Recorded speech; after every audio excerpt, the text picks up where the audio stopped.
as a translator. Thank you, Natasha. So let's do Mr. homework. Sandra, We're thank you. Oh, I just see a message in the chat. I don't know. I just work here. They don't tell me anything. Or you, or each other. Anyway, it's wonderful to see everyone's faces. Thank you so much for participating. Um, we're going to jump right in. You're going to have to help me today more than you would usually. Geshe Michael is traveling and Nick is camping. And so I hope that you're going to do your best to step up and help us as far as possible. Thank you. Oh, look, Gibson's here. Everything's going to be fine. If nothing else, I'll just make Gibson do all the work. And he's ready for it. Look at that smile. He was hoping I'd say that. Good. Here we go. Something like that. Let's find the homework. Mhm.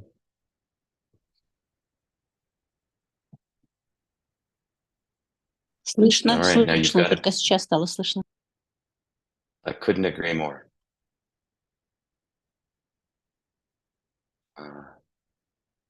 Okay, here we go. Now, again, you have to be extra boisterous and loud and helpful for me today, so I don't feel lonely and sad. All right, Ben. Yes! Thank you. I want to shout it from the mountaintops. I'm so excited. Thank you. I appreciate that, Dr. Word. You're welcome. Here we go. So remember, if you don't know the answer, just yell, I don't know. uh, okay, folks. The book we are studying, in case anybody forgot, is a commentary on a book called The Commentary on Accurate Perception. So we're in the realm of learning to think clearly, and we're knee deep on Master Dharmakirti explaining the rules for learning to think clearly. He gave a description of a result reason, or he mentioned at least a result reason, and our faithful commentator, Geshe Wangchuk, explained what a result reason is. What is a result reason? Someone want to help me? Explain to me either roughly or specifically what that is? I don't know.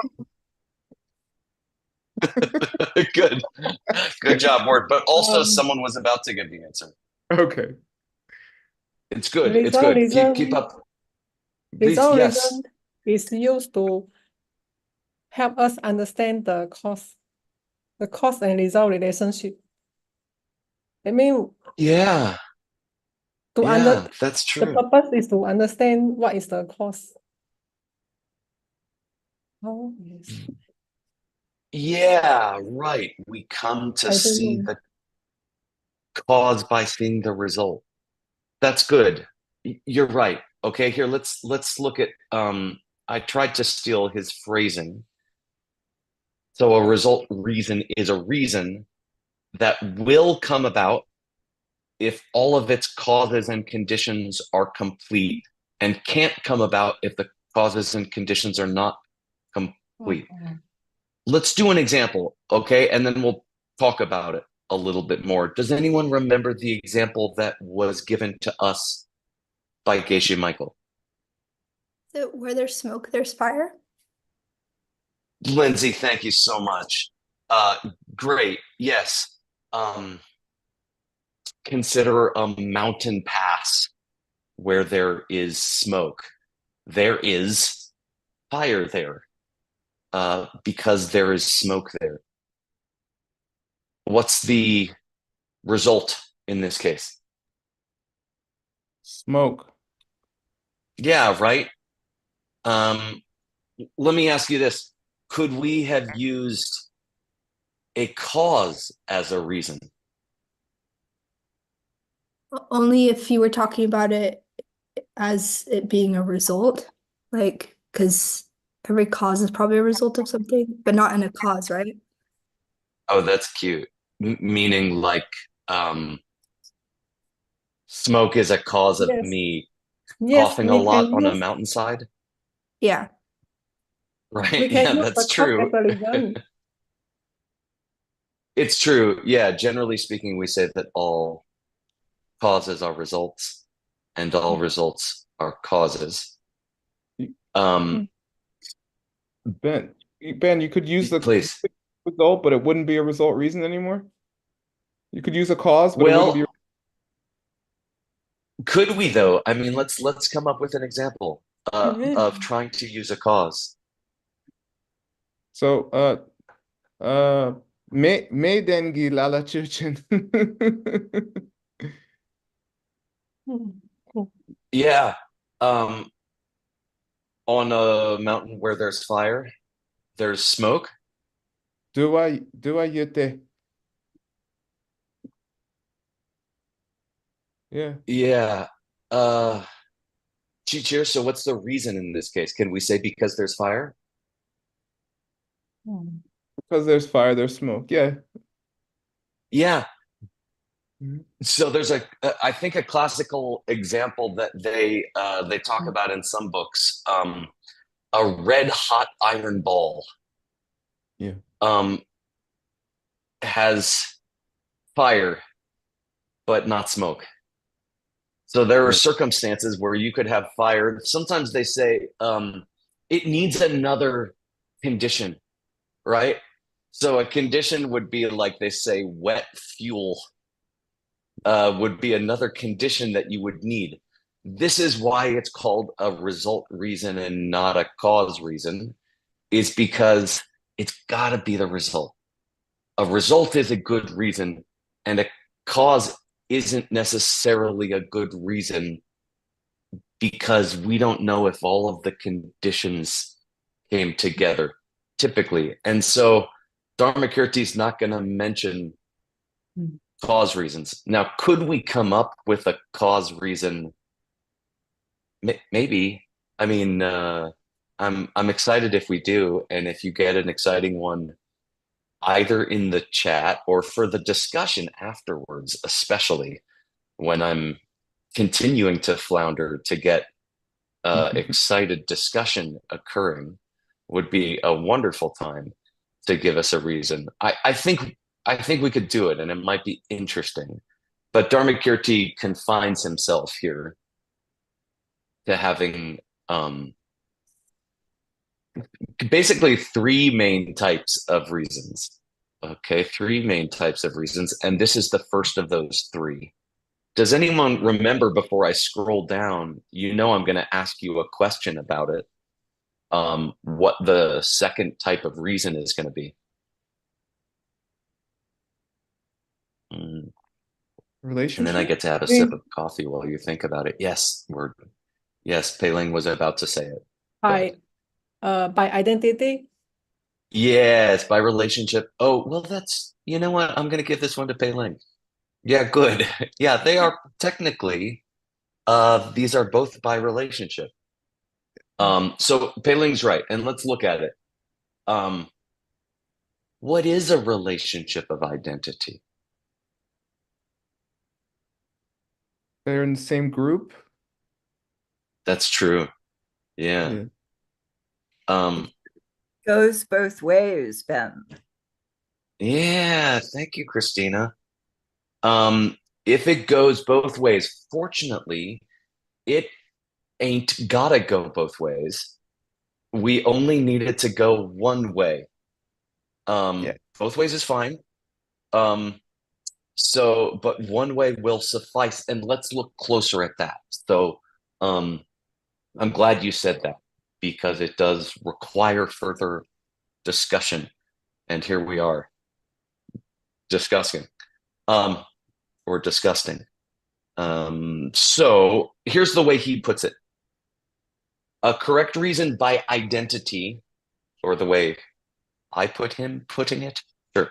A correct reason by identity is a reason that simply by its essence, simply by being present, causes understanding of some proposed quality because of a relationship with that property, such that to be the reason is to be that proposed quality. Now, that's a mouthful and utterly useless without an example.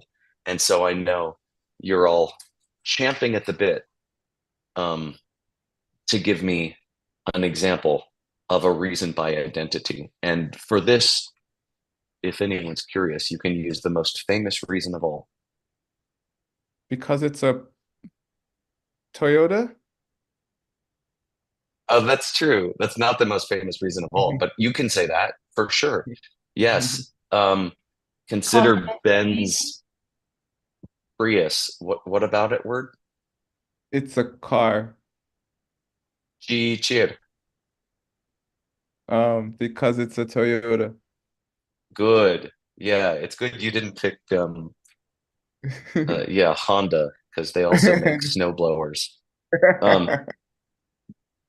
Yes. And what someone else tell me the very most famous proof that happens to be the one that we used as an example in class.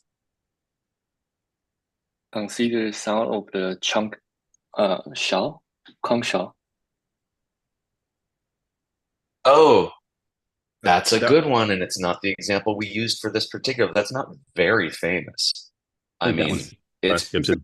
pretty famous. Oh, here comes Adam. It's all taken care of. Adam, put us out of our misery. Good. Utpala What does that says mean? considered sound. It's changing because it's made.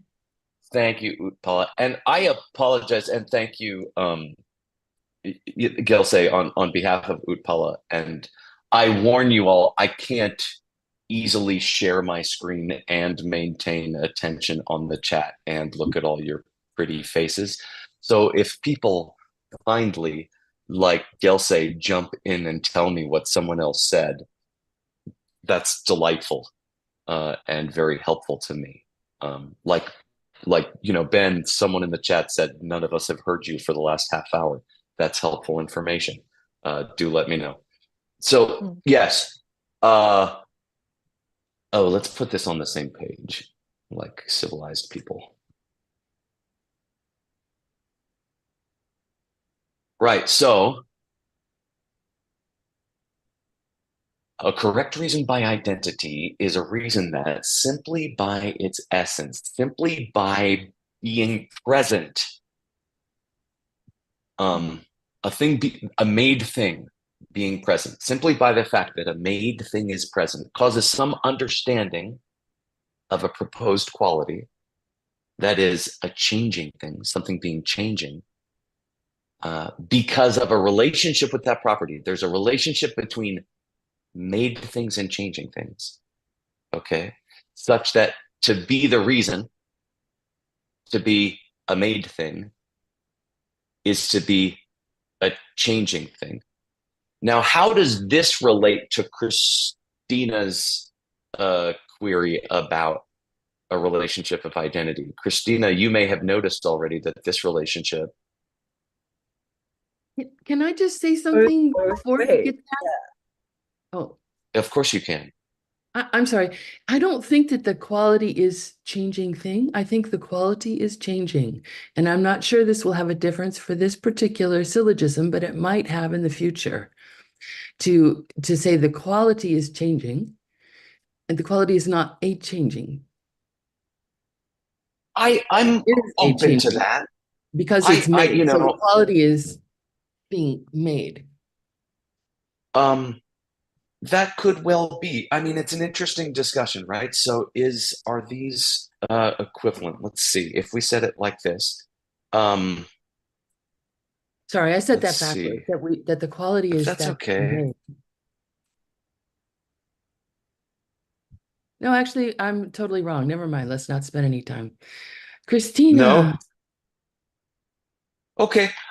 It's, it's worthy. Look, if it comes up for you, it can come up. And I think it's something we can think about, whether or not these are equivalent.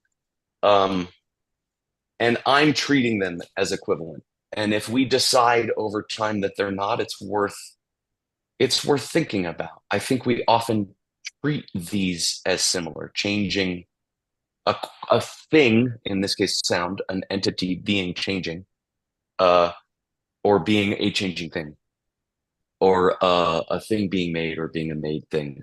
I think they're mostly equivalent. I think we're pretty good here, as long as we use things somewhat loosely. Right. Like, thing is an entity, and changing is a process. That's true.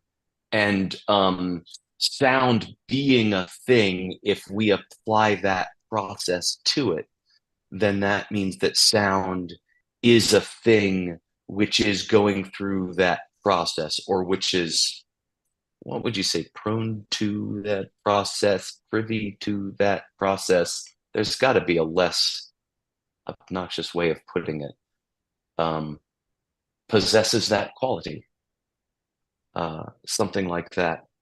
If a thing possesses a quality, is it a blank thing? Maybe we can keep going with that. I think it's worth us continuing to contemplate. I think they're equivalent, at least in this context. But I agree with you that they are described very differently. One describes a process, and this would be more explicit, right? If this said ba, right, mitak ba, right, Yeah. would be more explicitly a thing. And I think mitak is a little ambiguous. I have seen it, mitak bayente before. Sure, sometimes, right? Mitak bayente. Yeah. Yeah, right, right. And by the way, right, chepa is much more like a made, chepa might be made thing, or closer. So again, I do think it's a little bit unclear. Christina, did you know what I was trying to bug you about in regards to this example? I'm not sure, but I think Okay. maybe it's that changing things are made things and made things are changing things, and they go both Yeah, ways. they do go both ways in this case, right? Yeah. So, so could we do this, right? Could we come up with one that did not go both ways? I want to say something like, Christina, you spell your name with a K, don't you? No, CH. Oh, just kidding. All right. Well, I don't know. Well, Okay. good. I'm glad we had this talk. Christina, right? Let's see. Is a human. I apologize if you're not. I should say appears as a human. For the compliment. Okay. Because she is a mammal. Oh, Does that seem okay? Is that allowed? I don't think so. I could be, a javelina. Yeah. Okay, cool. I So would be a how about mammal, this? but I wouldn't be a human. Right. So this, so that's a one-way relationship that doesn't work. But what if I do it the other way?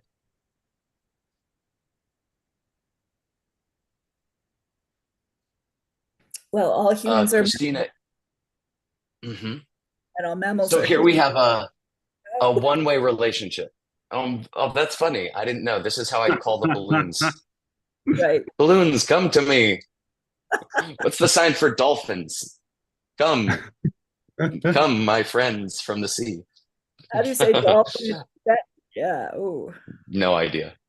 yeah. I don't really know Tibetan, but they let me anyway twice a week. So you can see here, Christina, a one-way relationship is allowable as long as you get it in the right place. So it is important that, and we're going to go look at it again today to review one more time the rules, but the second one's got to be bigger. You can have it go both ways. What you're doing is definitely allowable. a relationship of identity can go two ways, and that's definitely allowable. But if it does not go two ways, the asserted quality, the second part, the thing you are trying to say about the subject better be a bigger group. Well, Ben, I have a question though. Is there a special name for the relationships that really go both ways, like changing things and made things? Yeah, it's would you say Dunchik, Adam? You know, I would have a tendency to differentiate here between Mushi and Musum. So I'd say Oh, that's true. Mushi would go both ways, and then Musum would just be that one-way relationship. And what is that in English? Yeah, the three or the four examples you see, which in this case comes down to, is there something which is a mammal and a mammal and a human? For example, Christina. Is there something which is not a mammal nor a human? For example, an eggplant. Is there something which is a mammal but not a human, like a rock hyrax, or a cat would be fine also. And is there something which is a human but not a mammal? And that one we don't have, and that's why Adam says three. You see, there are three. I think you could say Dunchik. What do you think, Dr. Word? Yeah. You Dunchik. leaned forward conspicuously. Dunchik. Yeah, I agree. Dunchik. I think in a relationship where to be one is to be the other and the other is to be the one, I think you could call Dunchik, meaning synonymous. Well, you could also, they're mutually inclusive. To be one is to be the other, right? And so, I think you could use mutual exclusion and mutual inclusion there too. To me, this so there is are two types of relationships. Yeah, because there are two types of relationships. There's relationship of cause and effect, and then there's a relationship of identity. We just talked about a relationship of cause and effect. A relationship of identity, there's two types of that. Okay? So, wow, I should get some more complex balloon formation for this more complex figure, but that's okay. Zoom doesn't know.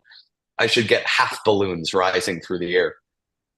So there are two types of relationships of identity. We could, for our purposes here, refer to them as a one-way or a two-way.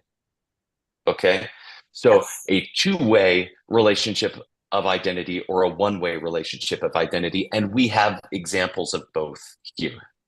Does that make sense? Changing things and made things are great. How come you don't get balloons? But you're correct. A two-way relationship of identity. Thank you, Adam. That's better. Versus mammals and humans are a one-way relationship of identity.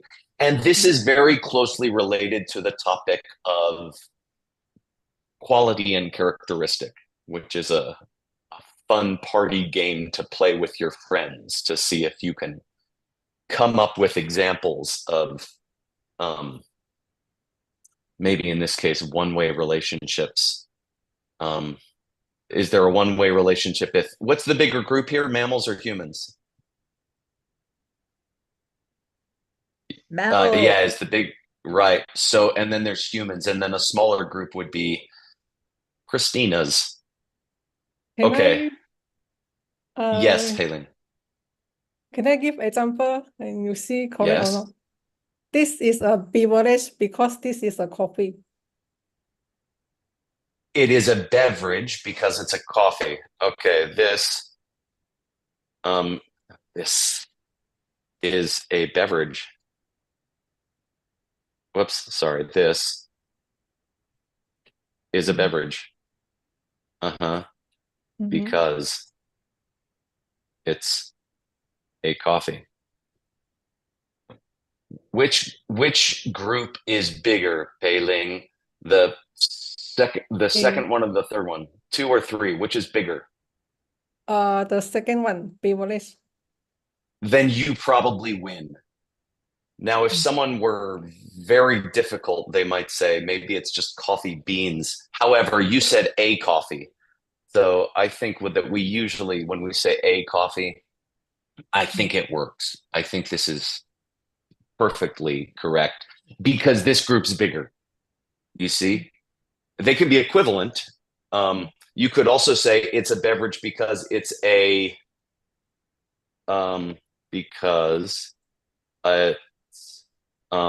a drink.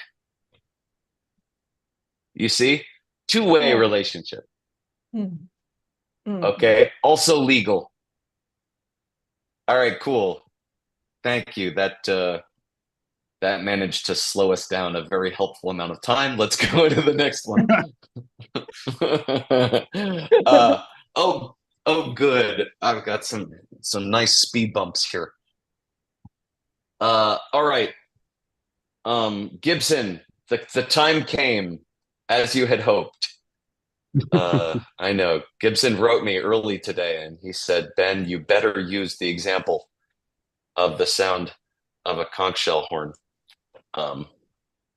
So let's use this, okay, example to understand the first words that Master Dharmakirti speaks about the way that our syllogism should work. All right. So what is the chok here? And anyone want to give me chok in Sanskrit in addition to English? Paksha? Christina made the face, but word spoke the word. I don't know Tibetan. So word. Oh, And Oscar touche. put it in the chat.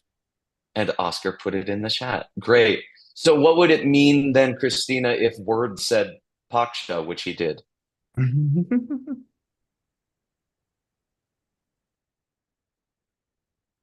Yeah, I would. It's a good time to mute your microphone. Paksha, anyone, including the chat, but you have to tell me. It literally means direction. But that's an easy one, and it means Literally means direction, but here it refers to the subject matter. Or it can mean like yes. west. It could also mean like a facet too, or your particular position on something. Yes. Like And yeah. And critically, in this context, we know that it refers to, and only refers to, Russell. Yes, the subject, you're correct. The subject of a syllogism. In this context, it does have broader meanings in other contexts. But it's true. For $0, there's a famous guy related to the topic with choke in his name. Dharmakirti. I mean, almost. You got it. Cholang. Good. Cholang. Yeah, Choki Longbo. Dignaga, the spiritual daddy of Dharmakirti, though they never met in person, as I understand it. They were close. So good. The here, maybe we should put this on the next page also so that we can try and wield it together. So what is the chok in this syllogism? The sound of dunka. Yeah. Right. In English is also allowed. The sound of a conch shell. Also true. Yeah, great. Sound of conch shell. Auga. Yeah, is the chok here. Okay, that's the subject. The chok. Right. In this case, the sound of a conch shell. What's the ch here? What's a ch? What does it mean? Christina, come on. I know you know all the Sanskrit and none of the Tibetan, but you know this word, right? What? Ch. Oh, Ch. Does that mean cut? What? All right. You're going to have to learn more Tibetan. You can't be just the Sanskrit mistress. No, Uh-huh. Come zero, on. Dharma zero. here. You've proven yourself. Yes. Yeah. Dharma. Great. What's a dharma? A thing. The thing. Could be. Yeah. Quality. Often also means, oh, good. I was hoping someone was going to say that, Gibson. It makes my debate with Utpala get hotter, because Utpala said a thing, but Gibson said a quality, and it's a little ambiguous. It can mean either. Dharma has a lot of meanings, but in this context, it does mean what you're trying to say about the paksha. So what you are trying to say about the subject of the debate. What are we trying to say about the subject of the debate in this case? What is the ch that applies to the cho? It's changing. Great, good. I had to double check myself. Seems right. Good. So, and remember, what are we doing with this? Okay, chok, che, de, che, kya, ba. All right. This is basically the definition of what? 大养大. How It kind correct of is the definition of a Tayantak. And yes, also Utpala. correct reasoning. Yeah, right. Yeah, you could say a correct reasoning, which I didn't put here, right? He says Densik in the Tibetan. What's the Sanskrit that he uses? Does he say pramana? No, it'd be cool if he did. You can base a pramana on a Densik, but he uses a word that can also mean a cause. Is that helpful? Artha hetu? Hetu. Yeah, that's it. Yeah, he says a hetu. He's going to use the word hetu a lot to mean a reason, in the sense that it is a cause for understanding. Just to ask you guys, Yeah. sorry, that are a little bit more familiar with Sanskrit too. Is it hetu or hetu? Hetu. A, long A, two beats. Yeah. Yeah, hetu. There's a trick, because the strengthened version of it is I. And they say in the strengthened version, you'll say the weak version in the middle. So if you try to say I, then on your way from to saying E, you will be forced to say A. Yeah. It comes from I. All one sound. Been pronouncing it wrong all the years. Yeah, I met a Sanskrit teacher here who demands to call my wife Kendra. Right, that's right. Utpala. Sorry, in verse 1:1, it has it spelled Hetu. No long vowel. Oh, there's no way to draw. You don't get a line on it. That just is the E. You can't put a line on top of an E. Utpala, they're all long, so you don't need to. The what are called the diphthongs. Okay. There's no short E. So I don't understand when something is held, when a vowel is held for 2 beats rather than 1. What the diphthong section, which is A, I, O, ow, are all considered long, and it's just the diphthong section of the alphabet. And a diphthong, for those poor translators who never encountered that word, just is the word for a vowel which consists of 2 sounds. Mm-hmm. So like the letter I in English is I am Ben. And on your way, so that's considered a diphthong because it has two sounds. And in Sanskrit, we say even a is a diphthong because of its relationship between a and e. So they're all considered long for no good reason. Okay, thank you. Yeah. Hey, Good. good reason, Dan.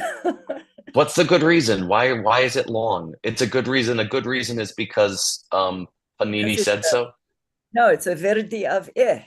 Anyway, I'm going to teach Sanskrit later this month, so you can come and learn more about this there. It's a strengthening of I. Yeah. Okay.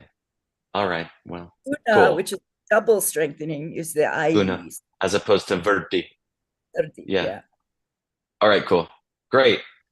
So this is the definition of a hetu, okay, or a correct hetu, a correct reason. One, it should be a ge of the cho. It should be a quality of the reason. So in this case, all right, what is the thing that is the quality of the reason that, excuse me, what is the thing that is the reason which is a quality of the sound of a conch shell? Because it's brought about through human effort. Yeah, great. Yeah, exactly right. Yeah, and that is a ch, okay, of the cho. It is a quality of the cho that it is brought about by human effort. So, chok ch de che. Okay, what's day here? We don't know. We do. That's go ahead. It's a Deche Chapa is about the second and third relationship. Mm-hmm. Yeah, I mean, day generally just means that same one. Okay. That same one, meaning what same one? The hetu, okay. The reason is Kyabad by the che. Okay, what's the che? That's hard. Well, it was a part. That aspect. It is a part. Yeah, it is a part. What part did we decide it is? I think it's about being made. Yeah, great. Yeah. Well, or in this case, what was our assertion? It's changing. Yeah, great. And look, there's this little booger at the end. Yep. Okay, what's this little, because this, this is cha. Okay, this means the part. But the sa does what to it? By the part, instrumentalizing particle. Yeah, right. It's an instrumentalizing particle and should not be explained further. Yeah, an instrumental means like an instrument, like I am playing Mary Had a Little Lamb on the trombone. You see, that's the instrument involved. So you could say, or I'm playing it with the trombone, or I'm playing it by means of the trombone. Okay, would be an instrument. So sometimes they call it instrumental. Sometimes they call it an agent, which means I am playing it on the trombone. I'm the agent, or I could hire the trombone to do it for me. And in which case I am the agent. And also the trombone is sort of acting as my agent or instrument in order to achieve Mary Had a Little Lamb. So you could say it marks the doer a lot of the time. And in this case, it marks the doer of what? Of kyaba. What's kyaba? The necessary relationship between the quality and the assertion. Yeah, and what is that? The reason. Between the yes, the Changing The in human che being, changing in human effort, because changing is the cha, okay, the part, and it has to do something. It has to cover human effort, okay? There are two ways to cover something. You can either be the same size or you can be bigger. If I've got two pieces of paper here, they're the same size. Can I cover, okay, this is the two-way relationship. Can I cover the left paper with the right paper? Not necessarily. They're No, the you same can, size. no, you can put one perpendicular, or slide one to the left and keep the other one straight up. Oh, I could probably fail to. You could Yeah, cover but it or you can could not I? cover it. You can. Yeah, Good. yeah. I can, Yeah, I can cover it, right? Can I cover the left paper with the right paper? Good. Did it. Okay, it is possible to do that. What if I had a smaller piece of paper? Then I'd only be able to cover one with the other. Or here, we could just say a cute little picture of Geshe Michael on my desk. Okay.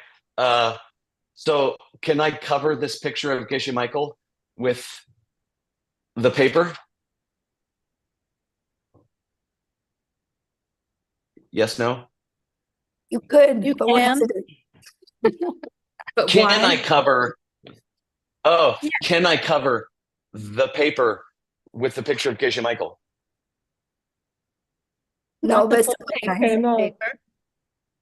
So this, okay, this paper will kyaba this paper, okay, will cover it. This paper will kyaba poor Geshe Michael, okay, but the picture of Geshe Michael cannot kyaba the paper, okay? Does that make sense? I thought kappa was necessarily so. It does mean that. Okay, It then does I mean that. do not agree that the first is kappa, because like I said, you can move it in the other direction and it will not cover. Oh, it's just a metaphorical Venn diagram in order to explain the principle of categorical size.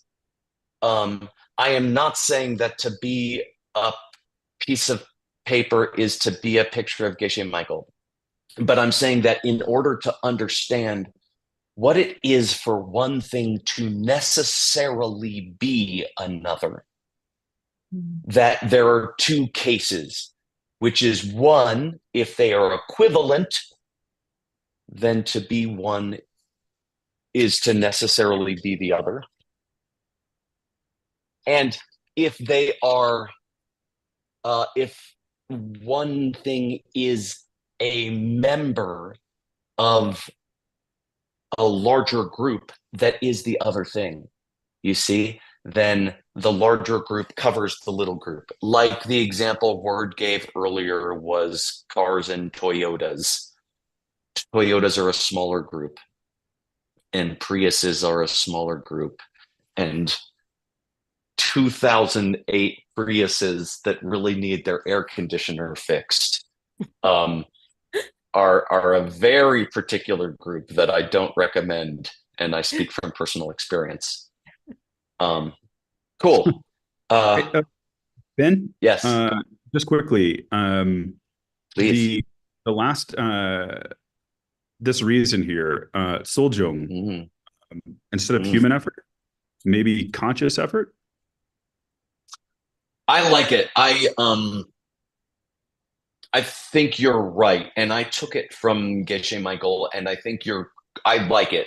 I like what you're saying, and I think it's reasonable. I think that we're using the word human here a little bit like we have used the word consort or person sometimes in the past. But yeah, you're not wrong. That would be more accurate, because it doesn't got to be a human.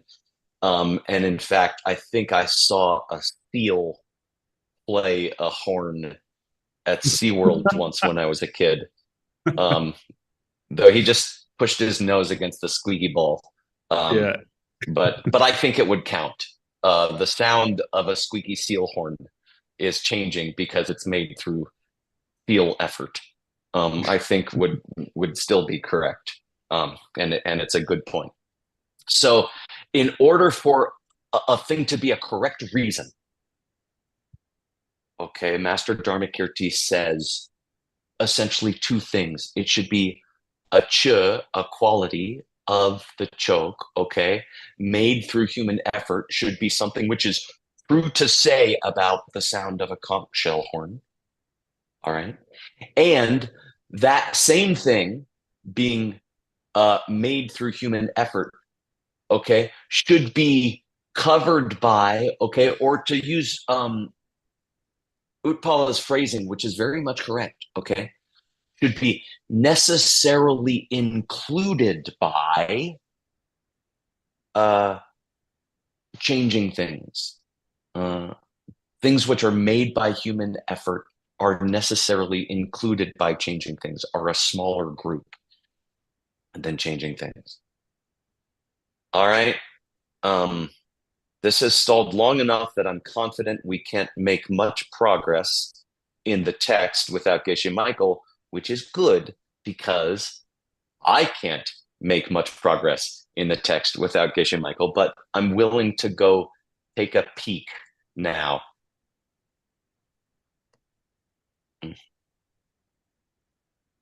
I am saving my attempted translation for his return.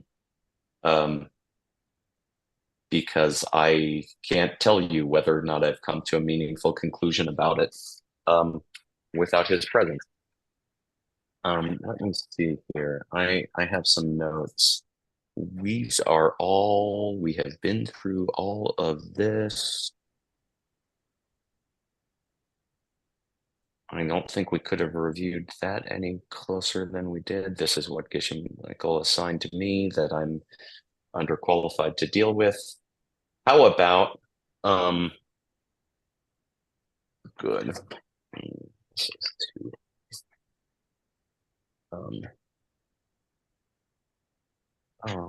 Of course my numbers are different. Yeah. Okay. Let's see. Adam, you're just sitting there bright-eyed and bushy-tailed. It'll just go faster if you read that for me. We're starting in Nipa. Yes. Nipa tensik yewala sun du yewatang sun ni dunge partu pao. Yeah. What's Nipa?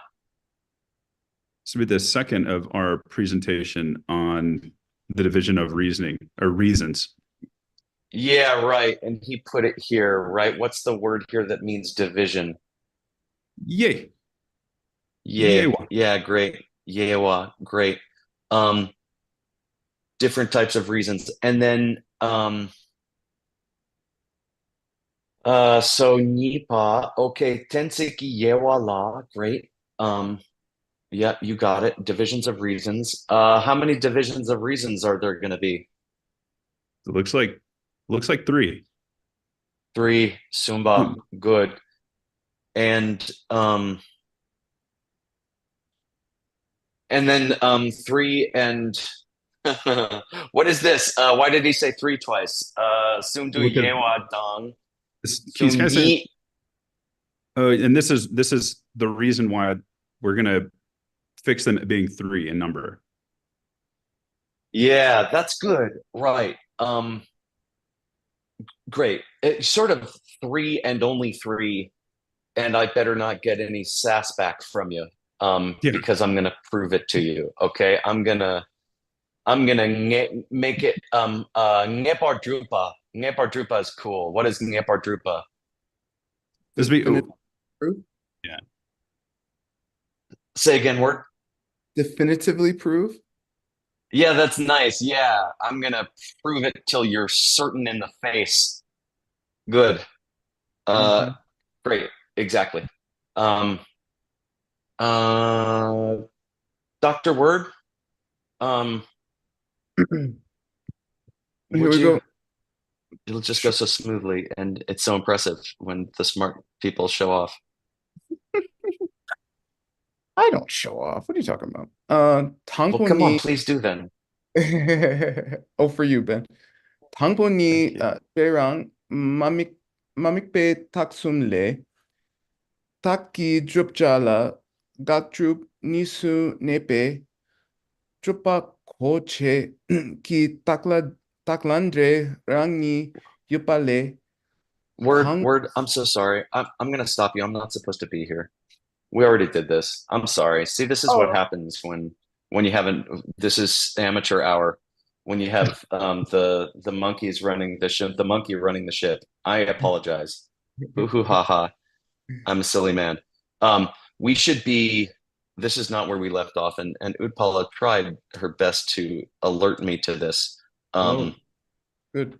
But that's okay. We went through this. I'm supposed to be at 1-3, and she even wrote me an email when I sent the original material is saying, "Oh, Ben, will we be picking up at 1-3, or are you going to review?" But we already did our review. So thank you, Utpala, for trying to save me from myself. But instead, I am still me. How about instead, Word? You can read the root text for good luck, and then let's try to understand before we tackle that. So for good luck, would you sing us the root text?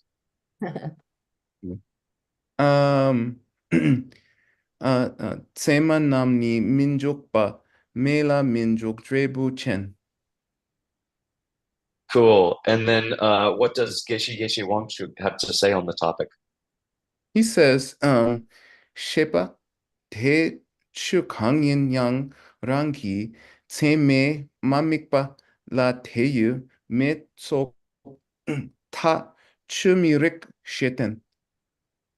Cool. Okay. What's anyone at all? Shepa just means what? Anyone who, so only if you don't know.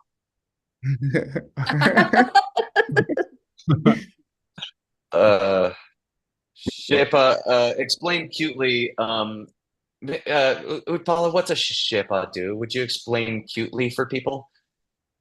I don't know. I'm inherently uncute, but it's just Not my about experience. the end of the quote. Yeah, great. It's the end of the quote. I mean, how does English handle this differently than Western Chinese languages? It uses a closing quotation mark.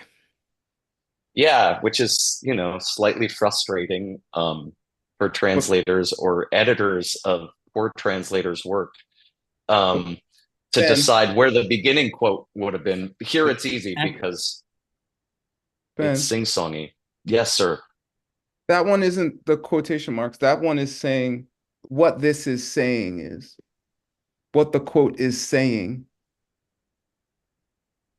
That's Okay, why I'm there's open to that interpretation, but I would also say, in fact, if you sneak over here, because you'll find she den repeated at the end, you might find you could put it either way. I'm open to your interpretation, but it also does seem to be the end of a quotation. So can you in English, when you're writing English, you could use quotation marks, and when you're speaking English, you could say, Word said this doesn't necessarily mean this. And by those words, he means, and then that would work as well as a quotation. Yeah, maybe. But it's true.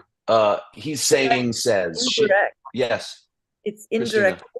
indirect discourse as opposed to direct discourse with quotation marks.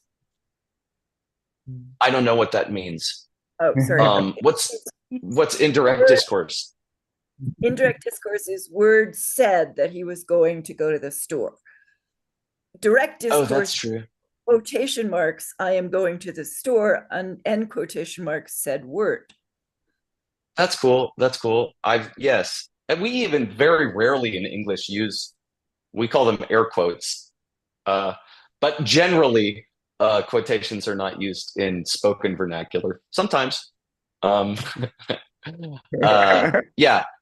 So cool. Shepa it does indicate the end of the quotation.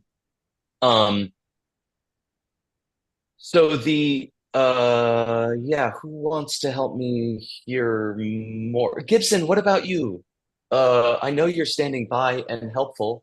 Dae Che Kang Yin.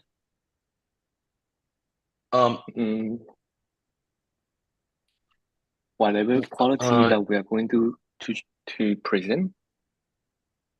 Yeah, that quality. Yeah, whatever, some quality we're going to present. That's great. Uh-huh. Drangi, it's always good if you can just get Geshe Michael to do the work for you in advance, which in this case he has done. So by somebody, okay. And Tseme, what's Tseme? Through Gibson. the accurate perception.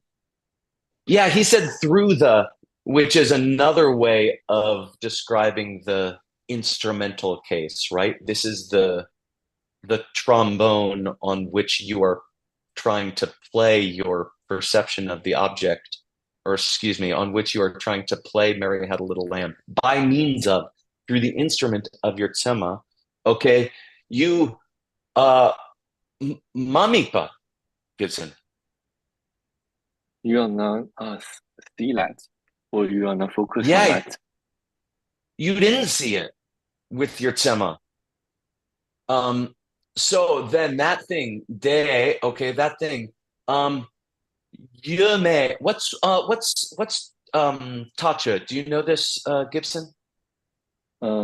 You give up the 2 string. Nice. I had to look it up, but Word will know off the top of his head. I like that you're confident in me. Tachu, isn't that reasoning? No, isn't that sort of reasoning? Yeah, it's sort of like reasoning. Yeah, I mean, it's anyone else have thoughts on that? Yeah, verify is a gorgeous way of putting it. Yeah, verify, clarify, analyze the question. Yeah, totally. To nail down whether or not what things exist or not. There exist or not. Yeah. Mire. Wrong. Naughty. Inappropriate. These lines are saying it's inappropriate to do what? Can we put it together? It's inappropriate to use a type of tsema which does not have an object to verify whether things exist or not, and other such things. It's great. We're at time, which means I've really stalled well, but I wanted to use this topic going into our friendly discussion, so I'm into it. Adam? Yeah, and I was just kind of thinking out loud, like something like an object that wasn't perceived by way of accurate perception, but I don't know if that adds anything. Yeah. If you don't see something, does that prove it ain't there? No, it would be inappropriate for you to try and verify that it was or wasn't there. Yeah, just an accurate perception. Exactly. Yeah, in fact, tsema, okay, or tsemas, okay, pramanas, accurate perceptions, which minjupa, which don't enter something, which don't hit something, which don't engage in something, activate into something. He actually uses the word virti, Christina, which I think is kind of cute, right? Because it can mean like a movement of mind or an activity or a presence even. Or technically he says pravirti. Okay. Accurate perceptions which don't touch nothing. Okay. Do have a result. Okay. A pala. What's the pala? Okay, what do they engage in? They do result in not minjuk something else. Okay, an accurate perception that doesn't touch something. Okay, also doesn't touch what? Something that's not there, something that doesn't exist. It doesn't touch them not being there either. Okay, it also doesn't touch them not being there. Okay, so if I go looking, and he's talking about certain things that we can't see. And I like this topic, okay, because it means to I don't know, there's a I don't know, there's a thing I saw on the internet. There's my first problem. I don't know, who's going to Hatha Yoga Pradipika that's coming up in a while, or who has gone to these previous yoga teachings. What do ha and ta in hatha yoga, okay, sometimes refer to the subtle energies in the body, okay? The left channel, the right channel, in no particular order. Ha often means the sun, ta often means the moon, okay? So sometimes they say the sun channel and the moon channel, they yoga, they meet, they join, okay, in the central channel. And that this is a higher meaning of ha, ta, yoga. If you go, okay, don't do this, all right? But if you go look this up on the internet, don't do this, all right? You're going to get an article by some guy saying that this was made up by Westerners in recent history. Now, that's not true. There is an original commentary to the Hatha Yoga Pradipika, okay, called the Jyotish by Brahmananda. And this guy just didn't read that. He just didn't know. He didn't know there's a commentary. It's okay. Commentary is about 400 years old. He didn't happen upon it. That's okay. People ask me all the time, Ben, did you, I heard this thing about Buddhism or history of language, and I ain't heard of it. Does that prove it's not there? No, it does not. Does the fact that this guy never heard from his teacher or never happened to read the thing about ha and ta, meaning the sun and moon channel, does that prove that some turkey made it up recently? No.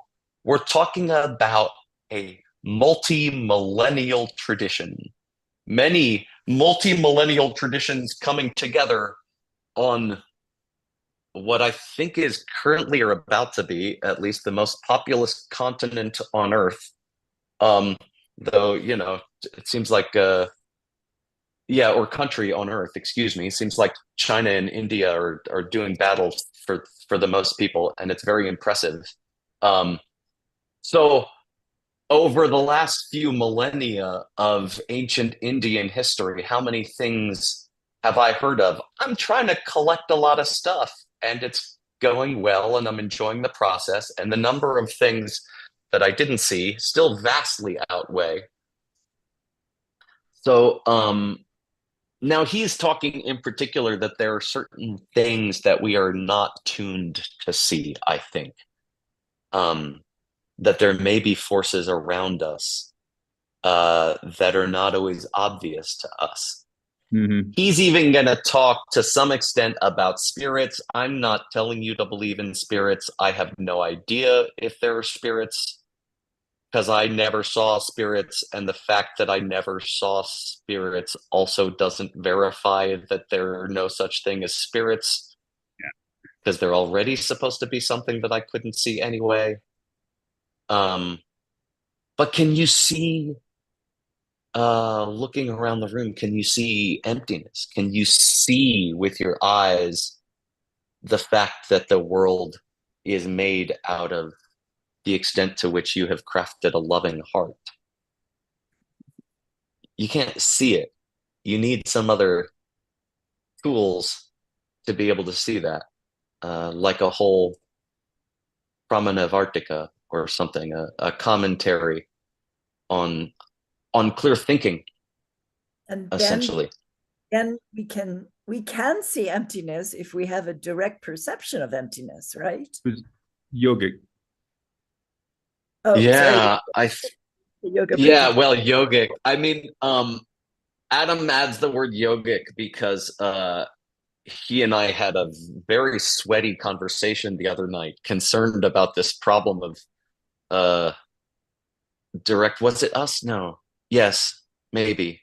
Direct perception, and how that's, yeah, how yogic direct perception is going to work. No, maybe it wasn't you. We had another sweaty conversation. We sometimes call each other in desperation about Dharmakirti.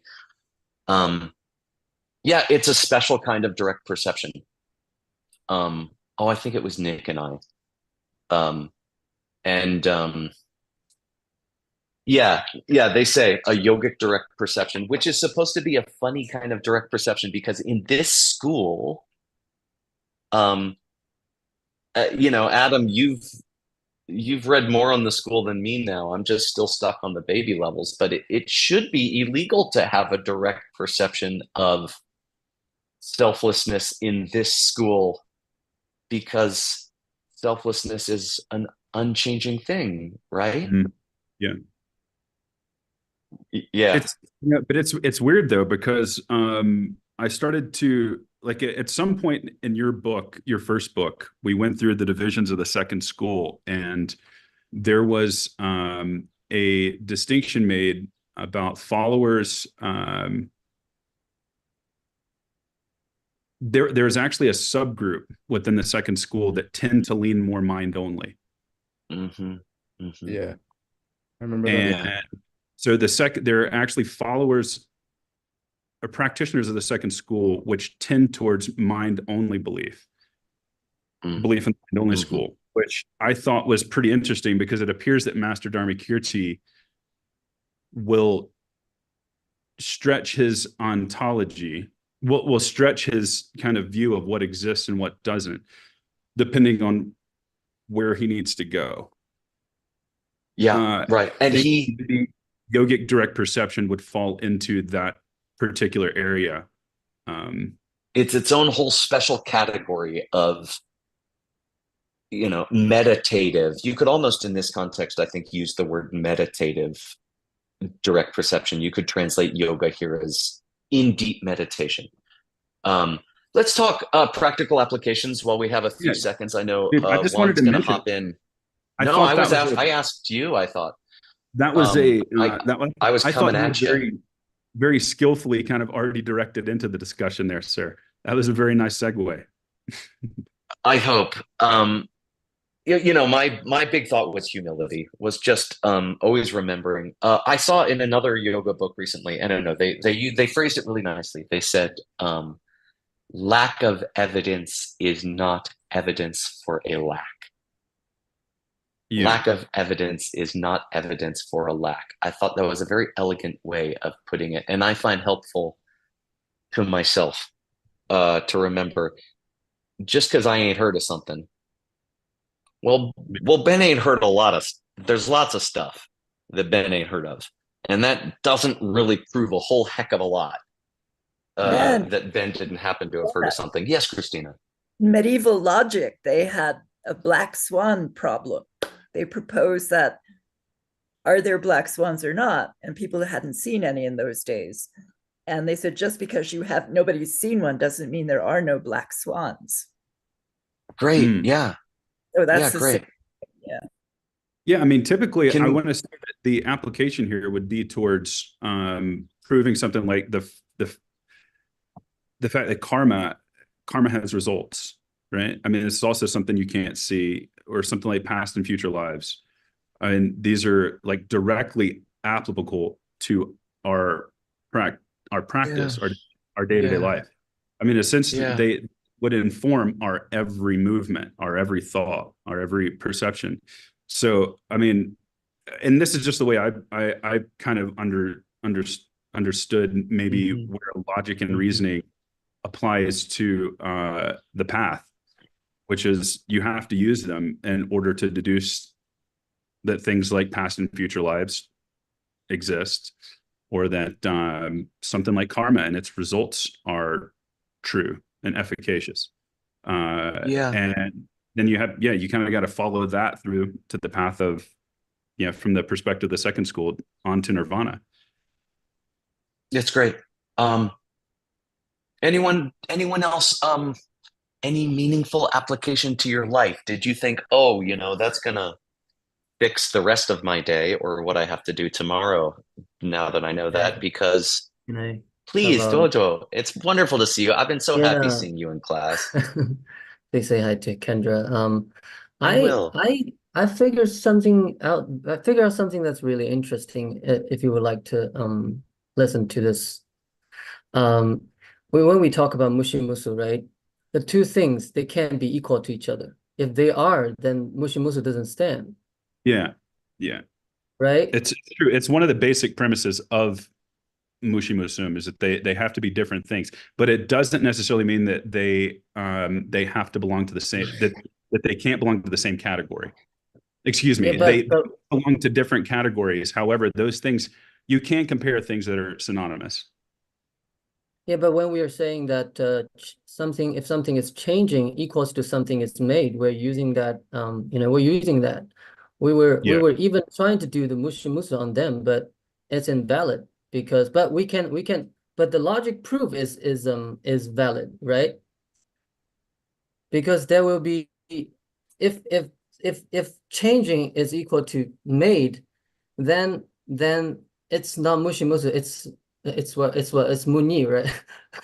Because A not B doesn't exist. B not A not exist. Both A and B exist, but not A and not B. Wait, Duoto, slower.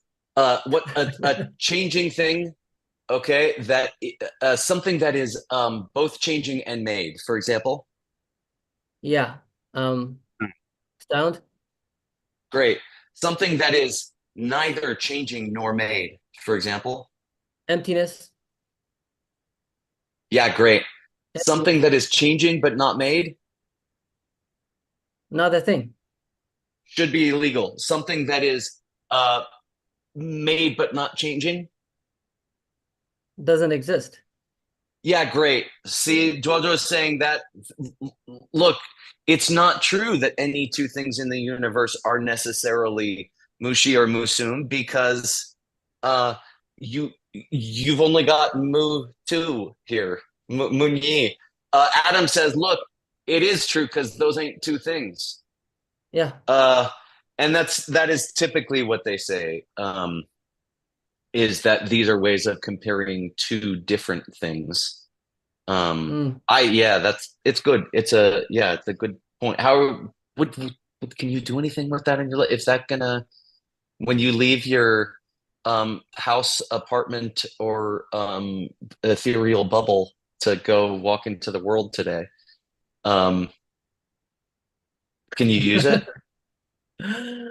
I don't know. It's just I feel like I'm a logic freak here. Just cool. A quick welcome aboard.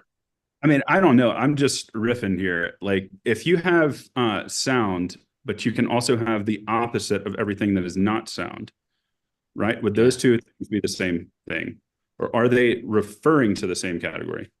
I would present that maybe we could consider it that way. I have to give the reins over to Juan here in a second, who I assume is standing by. Okay. And I want to part with some words just so that we're not left in a morass, a doldrum, a thick swamp of general ramblings of logic. Master Dharmakirti is offering us a way to think clearly and to use reason. How often in your life do you use reasons? Pretty much everything you do. Yeah, great. Pretty much all the time. The alarm clock goes off in the morning, and I don't know if everyone in the world has snooze buttons or if it's just a sickness that was wished upon American culture. But you have this button where you can say, I want to sleep later than I decided I definitely needed to get up. And then um, you think to yourself, well, I can sleep a little longer because, okay, or whatever. Ben's trying to lose some weight here, but I can have another bite of food, or I can have dessert because, I'm on holiday. or I'm on holiday after all, or I should shut up and stop talking because um, it's not fair to take time from the Peachtree World News. How often are we using reasons? I would put forth that probably we're using reasons for everything we do all day, and we don't know how to make reasons, but we're doing it anyway. It's like we're flying blindfolded a high-speed aircraft through the critical details of our life. And we're learning how to drive. We're learning how to drive our lives by learning how to think clearly and try to understand. In the end, the goal is to understand the mechanism of reality, to understand this relationship between our heart and the world we see. I've got, I don't know, what, 20 people, no, 25 people on my screen. Is that how it works? But there's 187 people here who all see me a little bit differently, even than I see myself. And who's right? Yeah, what's the one perspective that beats them all? What's the final perspective that is not under the influence of the way you've treated others in the past? No such thing. There's no such thing. Your version of me is correct for you, and my version of me is correct for me. And Kendra often points out when my version about me is dubious. And so that means we can change. And that means we can change. And that means our service of one another changes the shape of our heart, changes the shape of our eyes. They have a saying, putting on rose-colored glasses. You see them world more. You could say putting on love-colored glasses or something. It doesn't take anything but filling the people around you with as much love as you can, surrounding yourself with as much love and kindness as you can. And then you'll be helpless, but to see the world through love-colored glasses. And it will be true what you see for you. And then you just have to help Ben learn to put on the same glasses. Juan, are you standing by?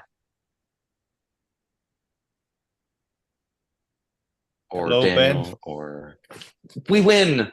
Hi, my friend. How are you? Good. I'm so glad you're here. Thank you so much for doing this twice a week. You're good at this. It's been really fun. I'm glad to hear, and I think it's very beautiful to be able to provide fun time for people. Yeah. Just today I was talking with Tim and other friends about it, and it seems to me that when we have fun together and we develop that some form of friendship, any other project for how to say flows or develops beautifully, and we get some form of energy when we are having fun that also helps for how to say it contributes to the success our virtuous missions and ideas. So God bless. That's wonderful. Yeah, it's a great virtue. There's this old story, I think, of the first Panchen teacher, who supposedly he had this long life and did all these virtuous things, and someone asked him, what was the most virtuous thing you ever did? And he stopped wars. He like walked out into battlefields and stopped wars. This was an incredible guy. He said the coolest thing I ever did was start a prayer festival in my hometown, a Dharma party, because he said rejoicing in the teachings is a goodness without measure. Having a good time around deep thoughts is a goodness without measure. So thanks for letting us have a good time, bringing us a good time every time. And I'm gonna shut up now and hand you the reins. Thank you, Juan. Well, thank you so much for your encouraging words and for everything that you're doing as well.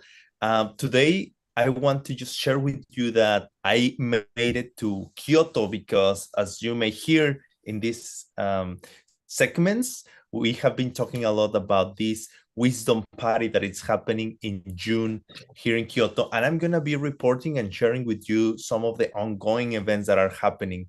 Just first, before we move into that, I want to mention something very cool that is about to happen. Actually, Christina already talked a little bit about it, but then we're going to go in depth for it. Just to introduce this idea, I want to share some pictures with you just to remind you what's happening here, right?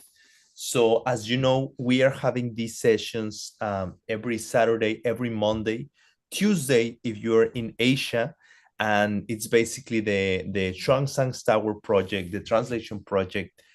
I would like to share these pictures with you, just in case you find them useful or helpful. You could take a picture of the poster or a screenshot, and then if you want, you can share with your friends if you want to encourage them to sign up. But the idea of this project is, of course, for one, we learn the content of these ancient and wonderful ideas, but also we study the ancient classics, the sources of these amazing topics, and we learn how to translate them into modern language from their original language, mostly in this case, Tibetan language. So in order to keep this project going, there is like a very cool initiative that Geshe Michael came up with. And then I think finally I learned to pronounce it well. And it's the Good Night Book Club. I hope it's okay. And this includes this idea that if you sign up for it, you're gonna get this valise where the idea, the game, the dynamic of this plan is at nighttime, we put aside our electronics. We stop like spending time in front of a screen, and we instead try to spend time reading some of the wonderful translations that are the result of this program. And that's the next picture. So for people that want to sign up for this, the first level that you sign up with, if you want to get access to get these materials and to get books on constant basis, you can start, well, depending where in the world you are, but let's say in the United States, you start with the $30 a month. But now what the reason what I'm talking about this right now, or one of the reasons, is because right now there is going to be an extra value added to this topic, to this project. If you sign up for the Good Night Book Club, now you're going to get entitled to another very cool project. And we have Ina here with us to talk a little bit about what is this going to be about. So I would like to welcome Ina and tell us what are the exciting news that are going to be included if you sign up for the Book Night Reading Club. So now I say it wrong. Good Night Book Club. And by the way, here is my valise. Amazing. And the locker. And the book. The valise is not for the book. It's for the computer.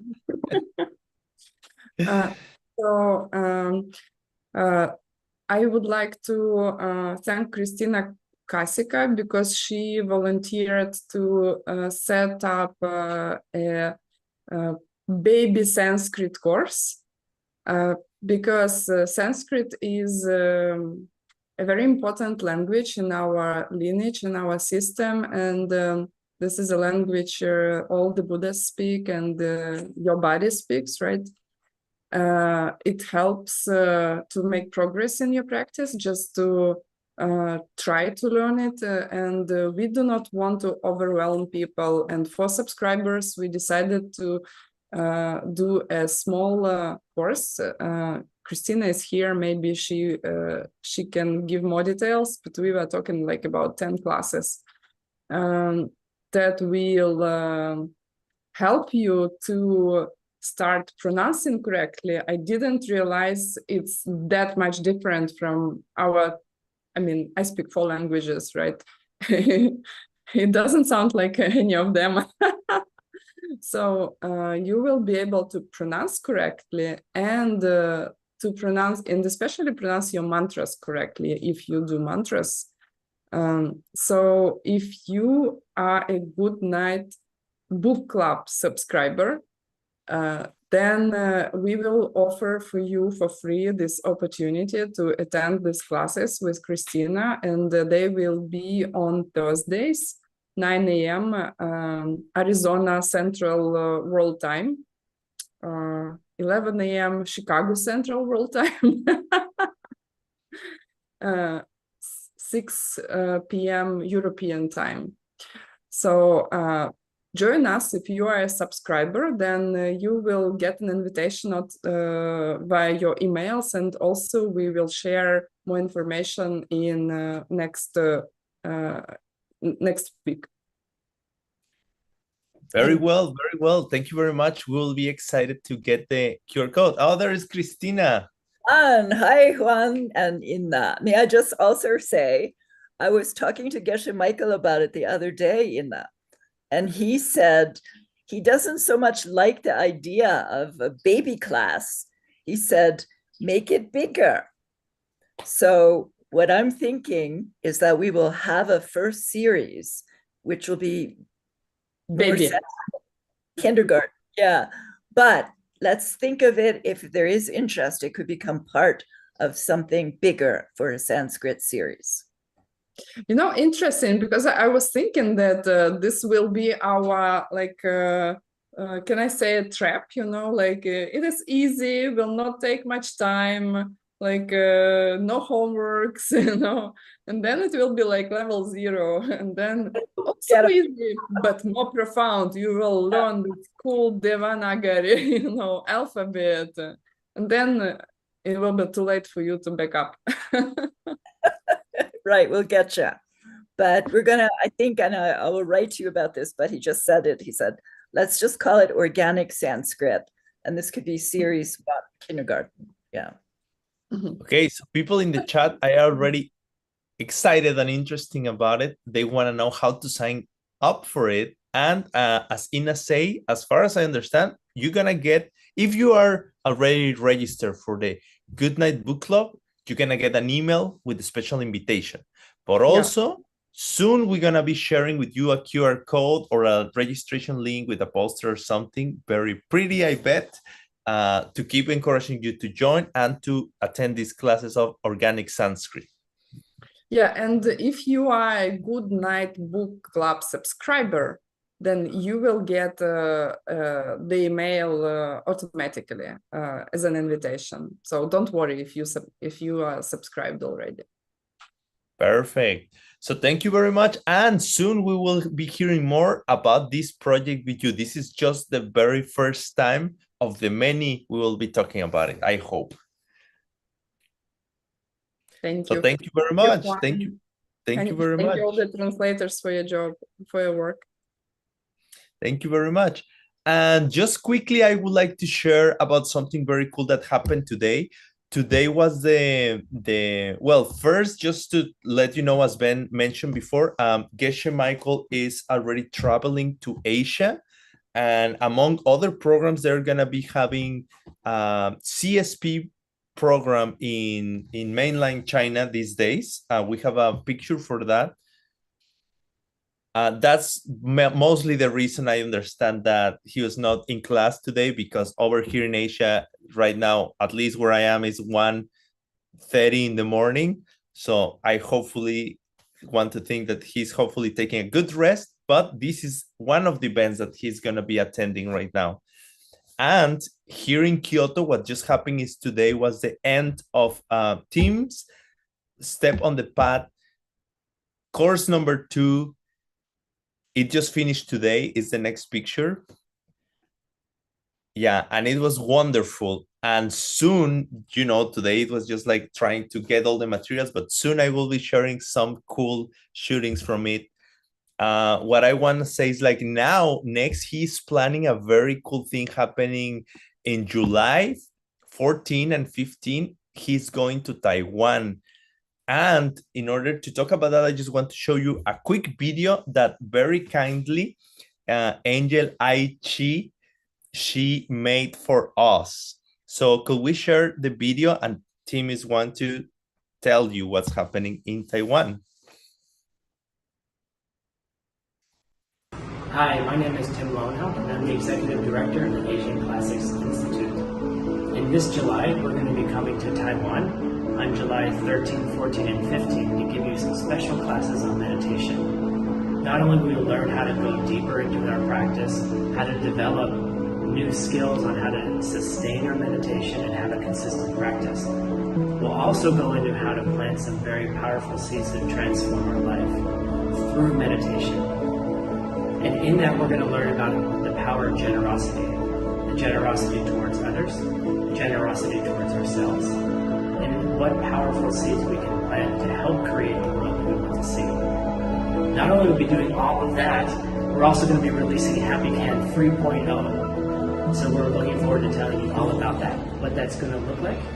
We have a wonderful team in Taiwan planning this event, and we're looking forward to seeing you very soon. Cool. So there you go. Basically, as I understand what's happening, is like a two-day retreat plus an open talk the day before. A talk the day before, then 2 days where Team Lowenhaupt is going to be talking with the Taiwanese team about, for one, the power of generosity, and also techniques to start learning to do circle days or like retreats, personal retreats, silent retreats. Soon, Tim is going to be joining us to talk more about that. And also one of the main producers, Aichi Angel, she's going to be also soon talking more about this with us. Just lastly, I would like to let you know that also today in Japan, great teacher John Brady started his series on the Heart Sutra, and we have just a poster to show you what's going on. The poster on the event of JBLA. This program is going to be running from whatever today means here. It's June 8th to June the 11th, actually. It's going to be extended for a little bit longer. Here in the poster says the 10th, but actually it's going to be a little longer. And Peachtree World News is going to try to be there very soon to also catch some of the content and share with the audience what's happening there. It's in a different city, actually. It's more nearby Osaka, but nothing that a good train cannot help us achieve. And tomorrow, the YSI event is also starting. Here in Kyoto is Earl and Benji, Lisa Lee, Mei Chang. They are organizing this event early morning tomorrow. They are going to begin, and we will going to be sharing with you also ongoings on this. And finally, just to let you know that on the 7th and the 18th of June, Geshe Michael and Xiaoping, Stanley, they're going to be starting their course on DSEU here in Kyoto, and we will try to keep you posted on that as well. So for now, because it's already time, we're going to stop there, and we're going to try to keep you informed and share more and more materials in these upcoming days. Also, if you want to get to see more about this, you can follow us in social media, especially in Instagram. I'll be trying to share with you stories and what's happening on more like a live face-to-face situation with the great organizers and events that are happening here. And we'll see you, if everything goes well, we'll see you again on Monday. So for now, that's it. Have a great day, a great night. Thank you very much. So sending best wishes over there. Thank you, Juan. Go to sleep. I will. Thank you for staying up so late. You must love us to be willing to do this. I really appreciate this. Thank you so much. Thank you so much. Okay. I do love you. Good night. Okay. All right. Everyone think nice dreams to Juan. And now Dr. Word. Yeah. Oh, sorry. Word. Please. Yeah. Oh, yeah. You were going to do the same thing as me. No, you go to sleep. You're done. Okay. That's it. See you then. Put your eye mask on. Good night, my friend. Night. Dr. Word, are you ready to receive your people? Are you doing that today? Maybe that's it. Is that it? Is today not a Dr. Word day? He's not in Zoom. I don't know. I don't know. Are there people who, it's up to him. He gets to decide. I think maybe, did he decide he's not doing Saturdays? I don't know. If he reappears, then, oh, no more Golden Key Saturdays, only Mondays. Thank you, Mike. Okay, no, everybody go to sleep or go face your day or make dinner or take a nice walk around the block. It's been a delight. Thank you so much, everybody. Have a beautiful day. Have a beautiful sleep. Have a beautiful evening, afternoon, morning. And we will see you in just a couple days on Monday. Bye-bye. Thank you so much, Worldview production team. Translators. Friends.